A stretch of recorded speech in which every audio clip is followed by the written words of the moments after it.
China ಏನೇನ್ ಮಾಡುತ್ತೋ ಆ ದೇವ್ರೆ ಬಲ್ಲ.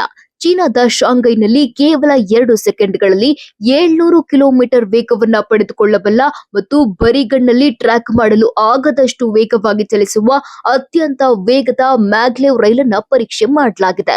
ಆ ಮೂಲಕ ಚೀನಾ ಮತ್ತೊಂದು ಹೊಸ ವಿಶ್ವ ದಾಖಲೆಯತ್ತ ಮುಖ ಮಾಡಿದೆ. ಈ ರೈಲು ಹಳಿಯ ಮೇಲೆ ಸೂಪರ್ ಕಂಡಕ್ಟಿಂಗ್ ಮ್ಯಾಗ್ನೆಟ್ ಬಳಸಿಕೊಂಡು ಯಾವುದೇ ಸಂಪರ್ಕವಿಲ್ಲದೆ ತೇಲುವ ರೀತಿ ತಯಾರಾಗಿದೆ. ಚೀನಾದ ರಾಷ್ಟ್ರೀಯ ರಕ್ಷಣಾ ತಂತ್ರಜ್ಞಾನ ವಿಶ್ವವಿದ್ಯಾಲಯದ ಸಂಶೋಧಕರು ಈ ಪರೀಕ್ಷೆಯನ್ನ ನಡೆಸಿದ್ದು ಸುಮಾರು 1000 ಕೆಜಿ ತೂಕದ ಮ್ಯಾಗ್ನೆಟಿಕ್ ಲ್ಯಾವಿಟೇಷನ್ ವಾಹನವನ್ನ ದಾಖಲೆಯ ವೇಗಕ್ಕೆ ಓಡಿಸಿದ್ದಾರೆ. ಈ ಪರೀಕ್ಷೆಯು 400 ಮೀಟರ್ ಮ್ಯಾಗ್ಲೆವ್ ಟ್ರ್ಯಾಕ್ನಲ್ಲಿ ನಡೆಯಿತು. ನಂತರ ರೈಲನ್ನ ಸುರಕ್ಷಿತವಾಗಿ ನಿಲ್ಲಿಸಲಾಯಿತು. ಪ್ರಯೋಗದ ವಿಡಿಯೋದಲ್ಲಿ ರೈಲು ಬೆಳ್ಳಿಯ ಕೋಲ್ಮಿಂಚಿನಂತಹ ವೇಗದಲ್ಲಿ ಸಂಚರಿಸುತ್ತಿರುವುದನ್ನ ನೋಡಬಹುದು. ಈ ಯೋಜನೆ ಹಿಂದಿರುವ ತಂಡವು ಸತತ 10 ವರ್ಷಗಳಿಂದ ಕೆಲಸ ಮಾಡಿದೆ. ಜನವರಿಯಲ್ಲಿ ಪರೀಕ್ಷೆ ನಡೆಸಿದಾಗ ಗಂಟೆಗೆ 648 ಕಿಲೋಮೀಟರ್ ಗರಿಷ್ಠ ವೇಗವನ್ನ ಸಾಧಿಸಲಾಗಿತ್ತು. ಈಗ 700 ಕಿಲೋಮೀಟರ್ ವೇಗವನ್ನ ತಲುಪಲಾಗಿದೆ.